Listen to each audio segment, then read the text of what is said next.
اور یہاں پر آپ کو خبر دیں، محکمہ موسمیات نے کراچی میں بارش کے حوالے سے اہم پیشگوئی کر دی۔ آپ کو بتائیں، محکمہ موسمیات کا یہ کہنا ہے کہ شہر قائد میں آج کم سے کم درجہ حرارت 29.5 ڈگری سینٹی گریڈ ریکارڈ کیا گیا۔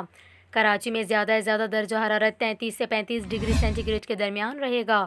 آپ کو بتاتے چلیں، شہر قائد میں آج جنوب مغرب کی سمت سے 27 کلومیٹر فی گھنٹہ کی رفتار سے ہوائیں چل رہی ہیں، جن میں نمی کا تناسب 62% ہے۔ یہاں پر آپ کو یہ بھی بتائیں، محکمہ موسمیات کا یہ کہنا ہے کہ شہر قائد میں آئندہ 24 گھنٹوں کے دوران مطلع برآلود تیز ہوائیں چلنے اور صبح و رات میں بوندا باندی کا امکان ہے۔ یہاں پر آپ کو یہ بھی بتاتے چلیں، محکمہ موسمیات کا یہ کہنا ہے کہ فی الحال کراچی میں تیز بارش کا کوئی امکان نہیں۔ دوسری جانب محکمہ موسمیات کے مطابق آئندہ 24 گھنٹوں کے دوران لاہور، گجرانوالہ، سیالکوٹ اور فیصل آباد میں بادل برسنے کا امکان ہے۔ اس کے علاوہ خیبر پختونخوا میں پشاور، سوات، ایبٹ آباد میں بارش متوقع ہے۔ آپ کو یہاں یہ بھی بتائیں، سندھ اور بلوچستان میں موسم شدید گرم رہے گا۔